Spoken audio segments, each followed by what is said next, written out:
picture a courtroom unlike any on earth. The air shimmers with divine light, and endless thrones stretch beyond what the eye can see. At the center sits the Creator himself, silent, his eyes burning with perfect love and justice.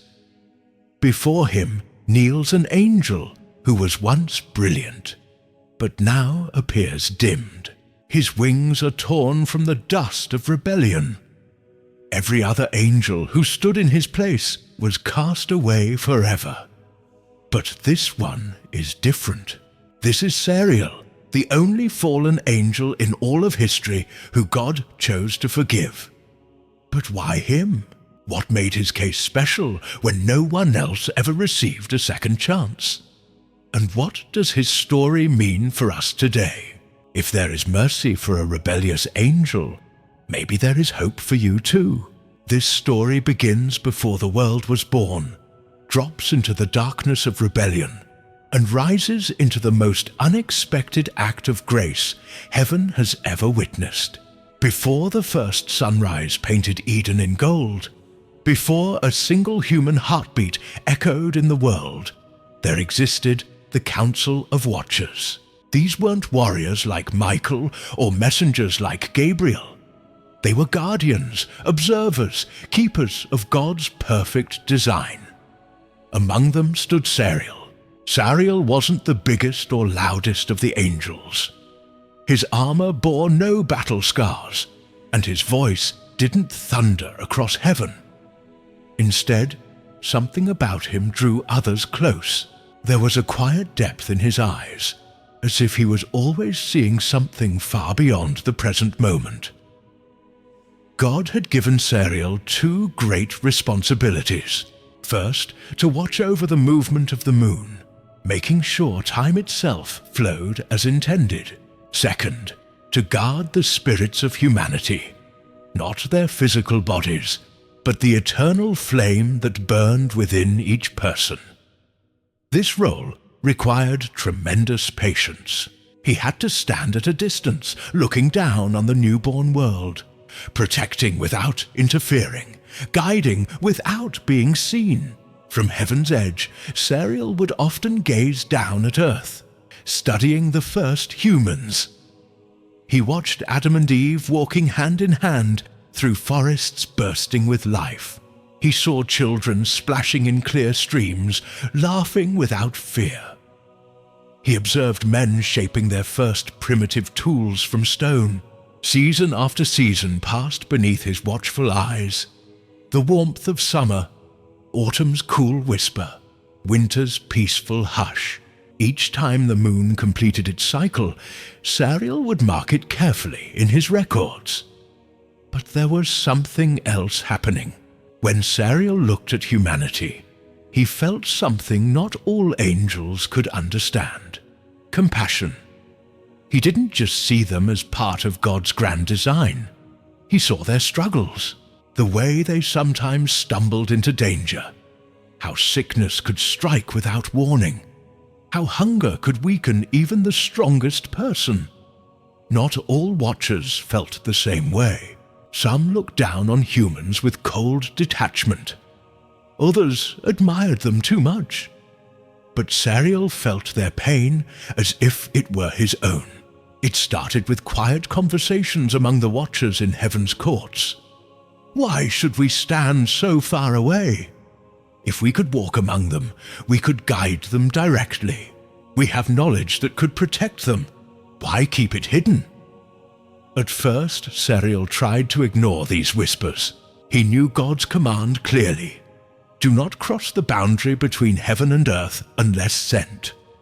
This wasn't about pride or control. It was about timing. God's knowledge is like fire.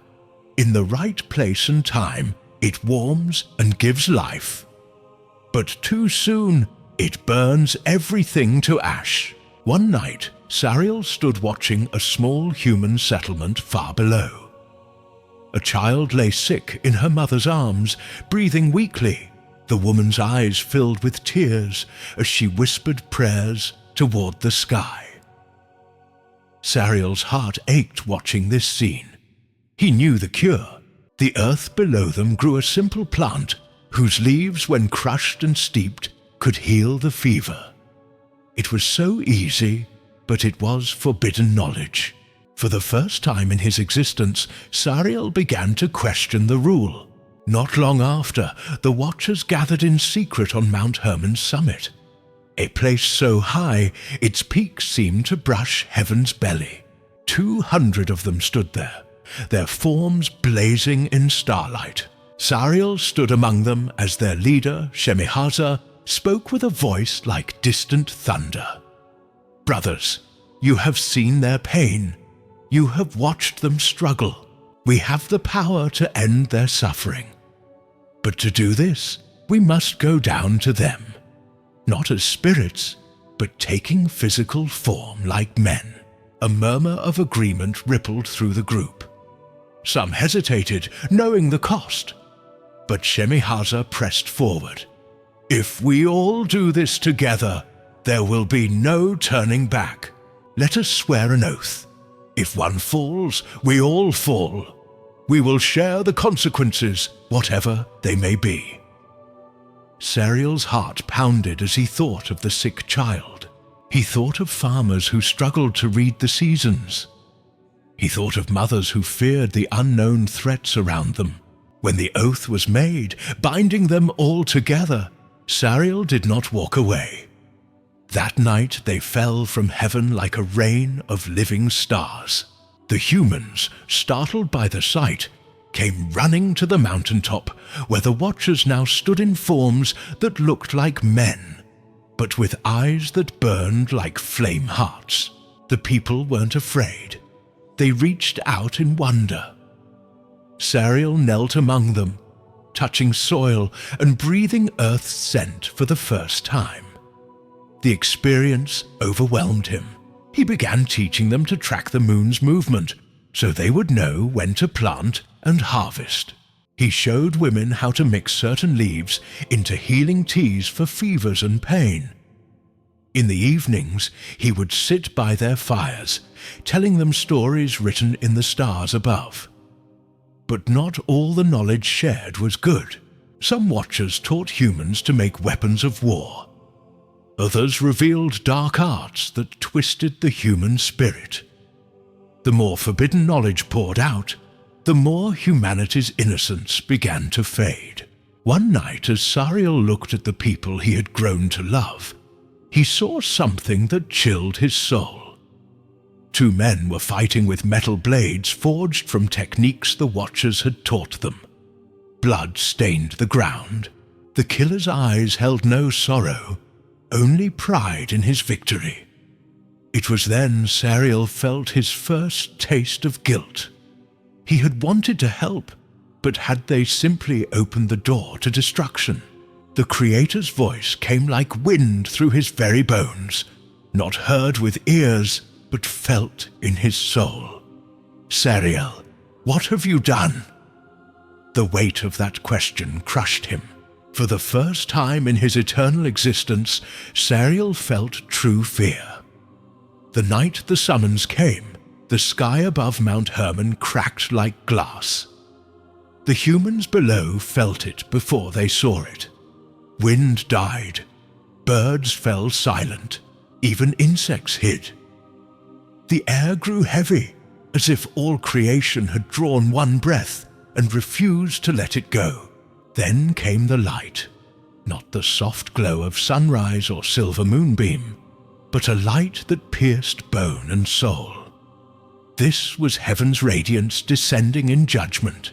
The Watchers were seized by forces no mortal could see. Angels of fire and wind, unfallen and unshaken, sent to bring the rebels home. Sariel didn't resist. Some of his brothers fought, their faces twisted with rage and disbelief.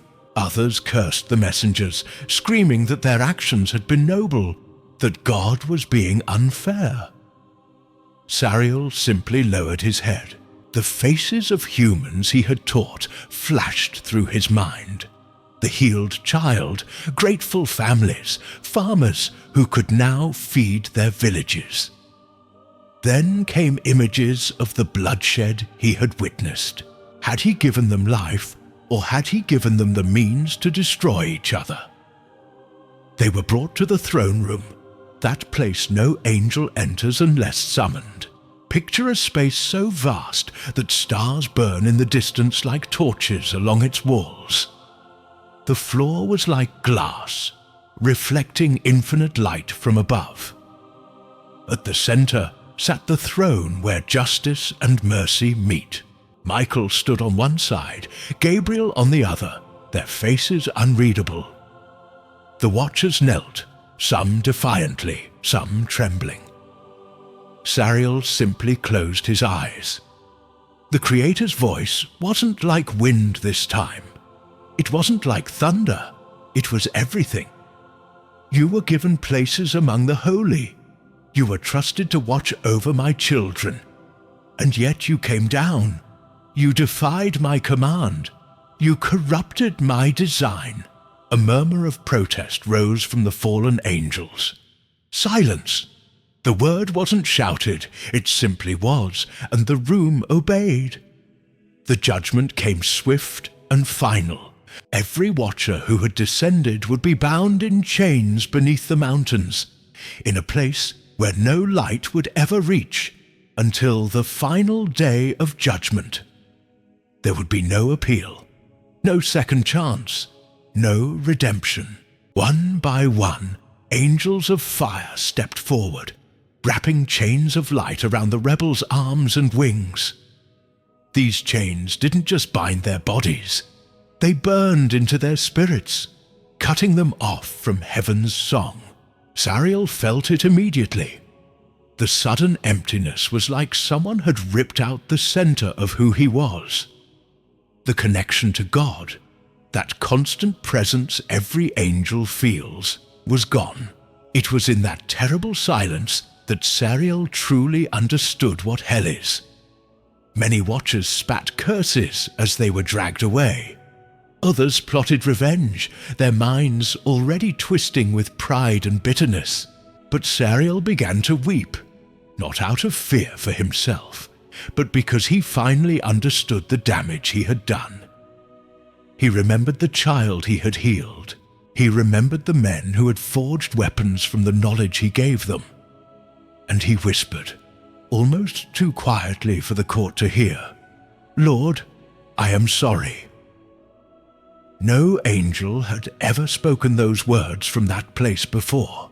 They were taken to the deep places of the earth, far below the mountains where they had first descended. The air was cold, the darkness absolute. For the others, the chains marked the end. They fell into bitterness, their spirits becoming something almost unrecognizable. For Sariel, the chains became something different, a place of testing. In the silence, with nothing left but his own thoughts, he began to pray, not for release, not for his old glory, but for forgiveness. He prayed for the humans he had taught, that they would keep what was good and reject what was evil. He prayed for the other watchers who mocked him, hoping somehow they too would see the truth. Most of all, he prayed that if God ever gave him the smallest chance to serve again, he would take it, even if no one would ever remember his name. Time passed strangely in the Watcher's prison. Not days or years, time itself was different there. The others counted their imprisonment in bitterness and rage. Sariel counted his in prayers of repentance. He had no light, no sky, no moon to track. The very role God had first given him to mark time's passage had been stripped away. All that remained was the steady rhythm of his spirit bending low in sorrow for what he had done. Then one moment, in that timeless place, Sariel felt something he hadn't experienced since the courtroom. A presence. It was faint at first, like the smell of rain before a storm, or distant warmth from a fire you can't yet see. Sariel. His eyes flew open. He thought it was a memory, some echo from the past, but the voice came again, not as the crushing judgment he remembered, but softer, almost gentle. "Sariel, rise." In the darkness, the chains that bound him began to glow with strange light, not the blinding fire of judgment, but a soft golden warmth that seemed alive. The other prisoners stared in disbelief. "What is this?" one hissed. "Why him?" another growled. The glow grew brighter, and for the first time in ages, Sariel felt heaven calling him upward. He didn't know why. He didn't dare ask. He simply whispered, "Thank you." Then he was gone from the pit. Sariel stood once again in heaven's court. Everything felt different now. Before, he had walked in as one who belonged there, confident and clothed in glory. Now he stood as one who had been stripped bare, humbled and completely dependent on the mercy of the one before him. The Creator's voice filled the space. "Sariel, do you know why you are here?"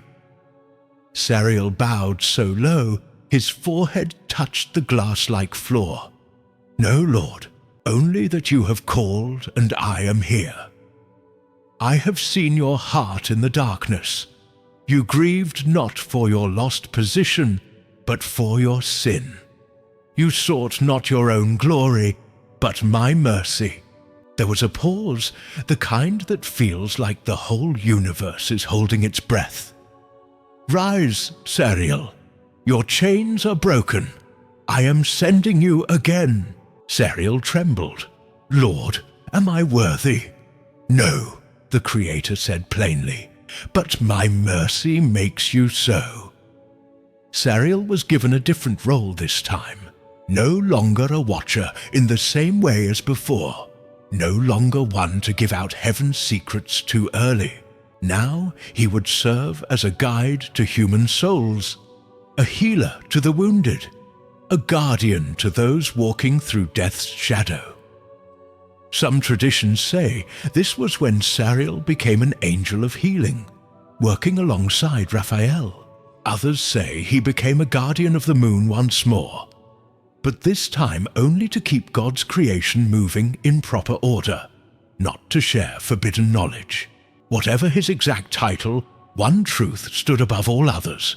Sariel was the first and only fallen angel to be restored. Word spread through heaven's hosts like wildfire. Some angels rejoiced, especially those who had once loved Sariel and celebrated his return. Others struggled to understand. Why him? Why not the others? Does this mean any fallen angel could return? Michael, ever the clear commander, answered plainly, "No, mercy is given to those who truly repent." And only Sariel repented. When Sariel's eyes opened again, it wasn't to heaven's blinding light, but to soft moonlight over a quiet valley. The air was cool, carrying cedar and wildflower scents. A stream whispered nearby. In the distance, a shepherd sang to his flock. For a moment, Sariel stood still, letting the world breathe around him. The last time he had walked Earth, he had descended like a falling star, brilliant, awe-inspiring, terrifying in his majesty. This time was different. There was no blaze of glory, no crowds rushing to see the man from heaven. He appeared quietly, unseen, like a shadow only the spiritually awake might notice. This was intentional. This mission wasn't about being noticed. It was about serving. Not far from the valley, Sariel found a small village. The people looked weary, their clothes worn thin, their eyes heavy with hunger and worry. Near the village edge, he saw a boy lying in the dirt. His skin was pale, his breathing shallow. A woman knelt beside him, desperately trying to give him water from a cracked clay cup. Sariel knelt across from her. She didn't know who he was, just a stranger with kind eyes. "What happened to your son?" he asked. The woman's voice shook. "The fever came days ago. I've prayed for healing, but the herbs I once knew how to use, they've been forgotten." Sariel's chest tightened. It was partly his fault that humanity had once learned too much too soon, and now in fear had thrown away even good knowledge. But this time, he didn't share forbidden secrets. Instead, he knelt and prayed. His hand rested on the boy's forehead, and with a whisper only heaven could hear, he called upon the Creator's mercy. Moments later, the boy's breathing grew stronger. Color returned to his cheeks. The mother's eyes filled with tears as she pulled him close. "Who are you?" she asked. Sariel smiled faintly. "A friend, nothing more." Before she could thank him, he had disappeared into the crowd. This became Sariel's way. He walked the earth, moving from village to village. He cared for the sick. He guided the lost. He whispered courage into hearts that had given up hope. Sometimes he worked through dreams, planting helpful visions in the minds of those who needed direction. Sometimes he simply walked beside the lonely, unseen, until they found their way home. One night, Sariel stood alone in a field, looking up at the full moon. Its bright silver light spread across the land. The moon had been his first assignment, heaven's great timekeeper. Now, as he gazed at it, he realized it had become something more, a reminder. The moon doesn't shine with its own light. It only reflects the sun's light. And Sariel knew that was what he had become. He had no light of his own anymore, only what the Creator allowed to shine through him. It was in that field that he heard a familiar voice, deep, cold, and full of bitterness. "You don't belong here." Sariel turned to see one of the other watchers, still bound in spiritual chains, still roaming to tempt and corrupt. The fallen angel sneered. "Do you think your service makes you one of them again? You're still one of us, Sariel. You broke the law. You fell." Sariel's voice stayed calm. "Yes, I fell, but I asked for mercy, and he gave it." The other angel spat in the dust. "Mercy is weakness." Sariel stepped closer. "No, mercy is strength you'll never understand."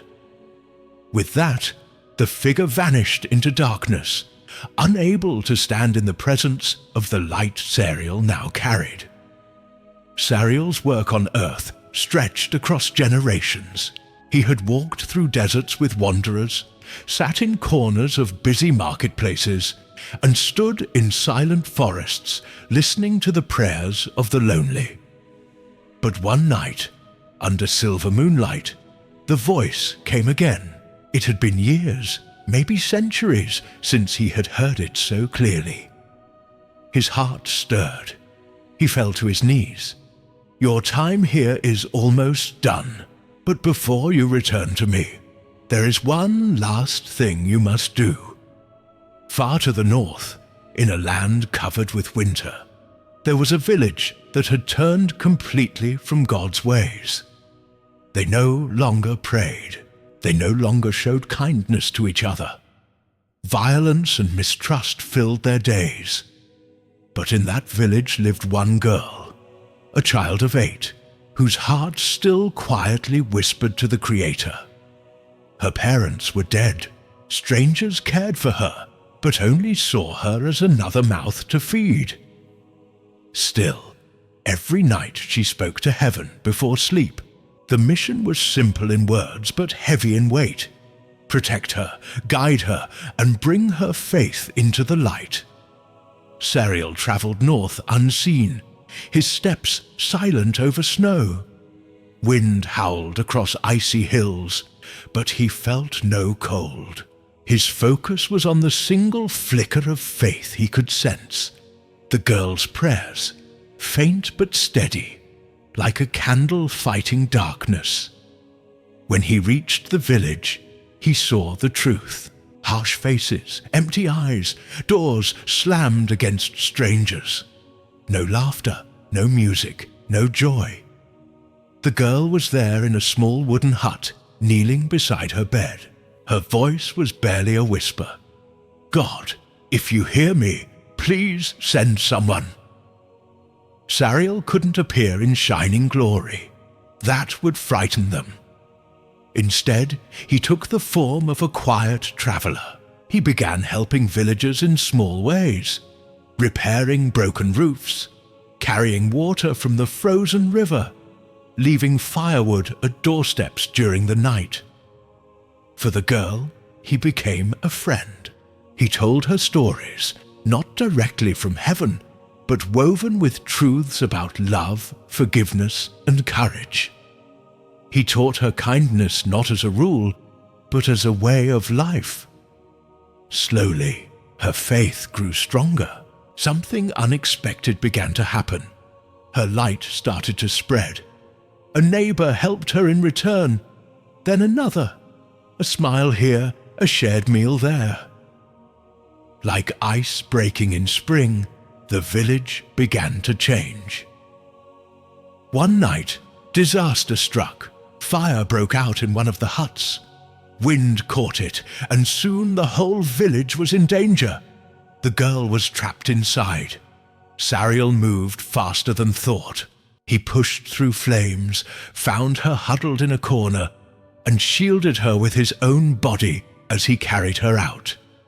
She coughed and gasped, clinging to him. When they reached the snow outside, she looked up at him. For a moment, she saw through his disguise. Her eyes widened.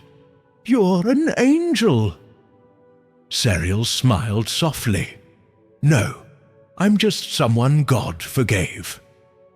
Before she could speak again, he vanished into the night. The voice came once more, stronger now. "It is finished." Sariel felt the pull, not the downward drag of chains, but the upward draw of home. When he opened his eyes, he stood before the throne again. This time there was no fear. The Creator spoke. "Well done, Sariel. You were faithful in small things. You guarded not with power but with love. Your place is secure." Heaven's halls filled with light as Sariel took his place among the redeemed. Not because he had never fallen, but because he had been lifted up by mercy. Sariel's story isn't just about an angel. It's about you. It's about all of us. We've all crossed lines we shouldn't have. We've all stood in places we didn't belong. But Sariel's life tells us something the enemy never wants us to believe. It's not too late to turn back. He is proof that God's mercy can reach even the farthest fall. And if there is hope for a rebellious angel, there is hope for you too. The difference wasn't that Sariel was better than the other fallen angels. The difference was that he was sorry, truly sorry, for what he had done. While others nursed their anger and pride, he knelt in the darkness and asked for forgiveness. That's all it took. That's all it ever takes. No matter what you've done, no matter how far you think you've fallen, mercy is still calling your name. Just like it called Sariel's in that dark prison. All you have to do is answer.